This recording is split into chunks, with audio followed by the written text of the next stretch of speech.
Hey Zoobox Nation, it's Mike here. And today, instead of talking about nonsense, we're going to be talking about sports. And we're going to cover a lot of topics here.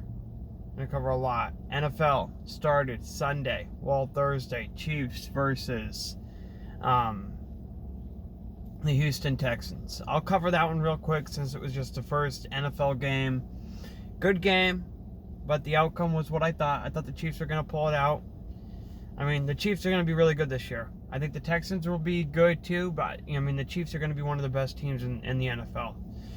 I mean, they just are. The Chiefs are going to be one of the best teams in the NFL. With that offense and what they have going on, they're going to be very hard for anybody to stop and also for anybody to keep up. I mean, one of the things about that kind of offense, it puts the opposing offense on immense pressure to keep up with it.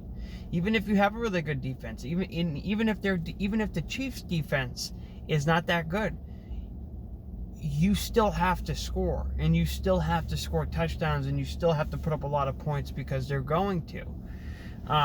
So with that being said, let's get into the NFL, and let's get into this season, and let's get into our Patriots, my Patriots, Patriot Nation out there. I'm telling you, Cam Newton, what did I say? I made a video just about Cam Newton and the New England Patriots. I made a video saying, okay, what type of offense is the New England offense going to run? I said they're going to run an old school offense, not an old school offense, but an offense where they run the football. They are going to run the football. That's what they're going to do. Like, they don't have, and not that I don't think that Cam Newton can throw the football. I've seen Cam Newton have huge numbers throwing the football. I think Cam Newton is very, very capable of throwing the football. That's not why they're not going to throw the football. The reason why they're not going to throw the football is because they don't have the receivers. They don't have the weapons for Cam Newton to throw to. Who are their weapons? Julian Edelman, N'Keal Harry. I mean, Julian Edelman, okay, he's a great slot receiver, but that's it. Like, who else is Cam Newton going to throw to? Nobody. I mean, so they're going to run the football. And Cam Newton, like I said in the video, Cam Newton's going to have a solid year. And I said this when I made the video about Cam Newton. I don't think his numbers are going to be great. I don't think he's going to have these crazy stats. But what I think Cam Newton is going to have is an excellent quarterback rating. And I think he's not going to turn the football over. And I think he's going to control the game and be the superstar on that offense. And when I mean he doesn't have great numbers, not that he's going to have bad numbers, but his numbers aren't going to be like, Lamar Jackson or Kyle Murray or Patrick Mahomes or whatever, Aaron Rodgers. He's not going to have those kind of fantasy numbers or stats, but he's going to have a really good season. He's going to control games, and they're going to grind out games, and they're going to win. They're going to run the football, and they're going to control it. That's what the New England Patriots are going to do. And Cam Newton is going to have an amazing year doing that.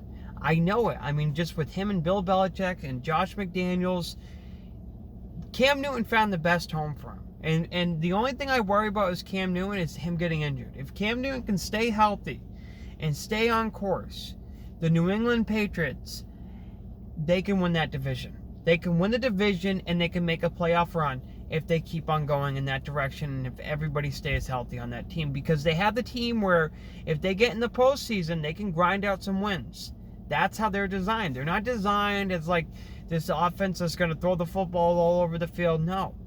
But the other cool thing, too, about Cam Newton and the thing that he adds is the running ability. We never had that in New England ever since I've been alive. I mean, I've been alive 28 years, and my whole life watching New England Patriots since I can remember. 20 years of it has been Tom Brady throwing the football. Tom Brady doesn't run. Tom Brady doesn't do that. He's very accurate, precision, throws it. That's what I'm used to. So when I see my quarterback for the New England Patriots, Cam Newton, take off and running and score a touchdown from 15 yards out, I'm not used to it, 10 yards out, whatever it was. I'm not used to that. That's brand new for me as a New England Patriot fan, and it's super exciting to have a QB like that because that's exciting to watch. That's fun. That brings entertainment. That brings, like, oh my goodness, that's awesome. So next week they go to Seattle. I mean, this is going to be an interesting matchup. We're really going to see what Cam Newton can do because they know how to defend Cam. They know what to do up there against Cam Newton in Seattle. They do. They have Russell Wilson, similar quarterback. Cam Newton's style is a little bit different. Russell Wilson's a better passer, but I would say that Cam Newton's a better runner. Better runner, maybe not. Russell Wilson may be a smarter runner, but Cam Newton's definitely the better runner there. So moving on.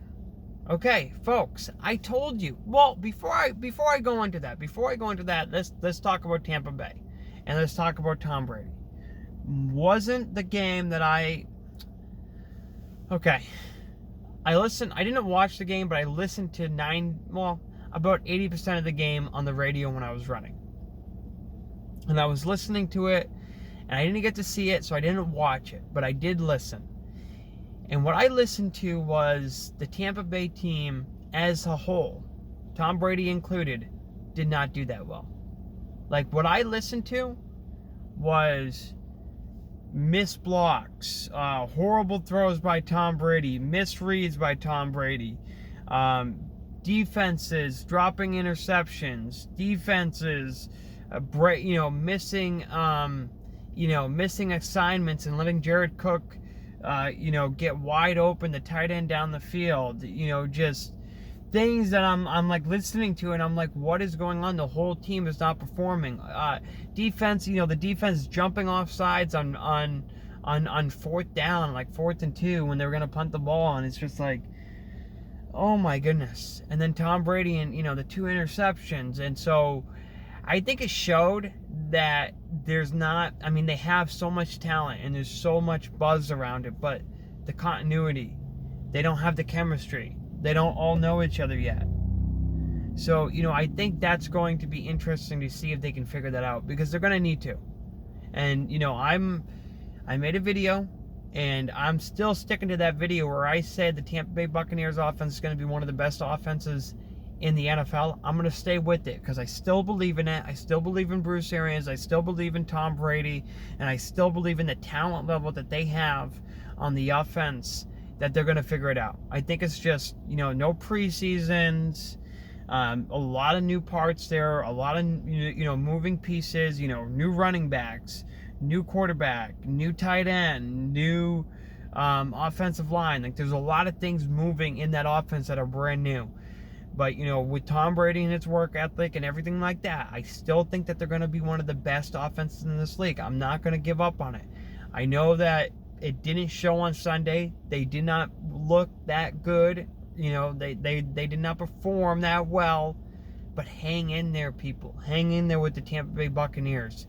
It's going to take them 3 to 4 weeks before they start clicking. And I mean that. It'll take 3 to 4 weeks before that offense starts clicking, before they find out timing, rhythm, how their offense is going to go too. Those Bruce Arians offenses is a lot different than the Josh McDaniels offense. Just look at it. Bruce Arians offense, he loves to throw the football down the field.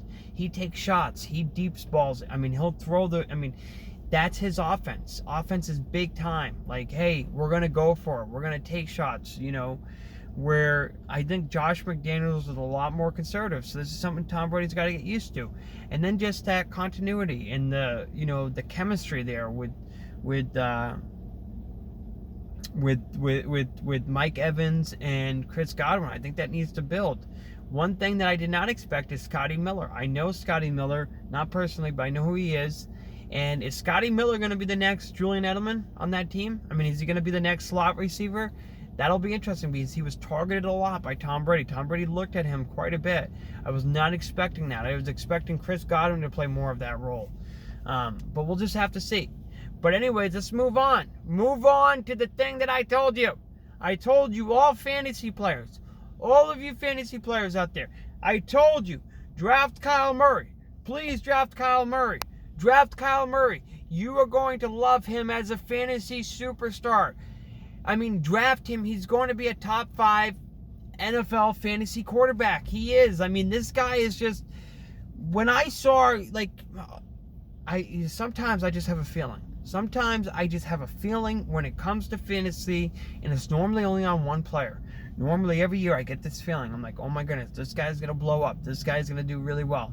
Every year I have this player that I have to pick. I pick him in all my fantasy drafts. And people, I gave this guy to you. It was Kyle Murray. This year was Kyle Murray. This year you could get Kyle Murray at the value. Like the value for Kyle Murray in this year's NFL draft for fantasy was ridiculous. Like you could get him and he's going to be a top 5 quarterback.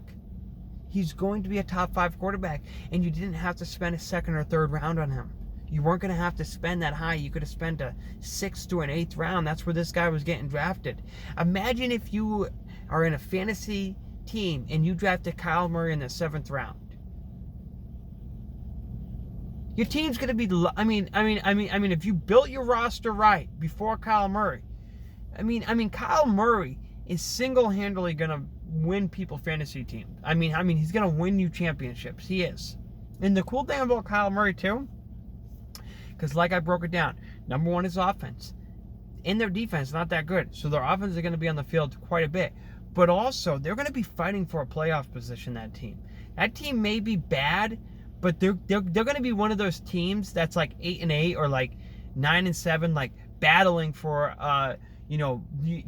they're battling for a playoff position. So he's going to be playing in those later weeks in fantasy, like the weeks that you need him in your championship weeks and the playoff weeks in fantasy football. That's the kind of player you want. That's who you need. You don't want a guy like, Patrick Mahomes, because he could be out. He could be sitting on a bye. Lamar Jackson could be on a bye. Kyle Murray is like the best fantasy quarterback this year to have because of the value that you could get him at, and just his just the value alone. Just getting Kyle Murray in like the 7th round. If you got him in the 7th round, oh my goodness, people, you're going to win your fantasy championship leagues if you drafted right. If you drafted good. If you drafted good, solid players. If you built your team right. And then you drafted Kyle Murray as your quarterback. I don't know.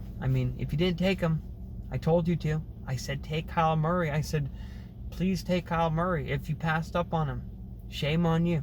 Shame on you for passing up on this kid. This kid is the real deal. This kid's going to be a superstar this year. Next year, this kid will be drafted in the 2nd and 3rd round, and it'll be too late. You don't want to be wasting a 2nd or a 3rd round on a QB and fantasy drafts. No, you want to be drafting a guy later on, and occasionally you draft a guy in the middle of the draft, in the 6th, 7th round, if you can get a top quarterback. If the price is right, you go ahead and pull the trigger. But and this year it was Kyle Murray. It was like last year was Lamar Jackson. This year is Kyle Murray's time.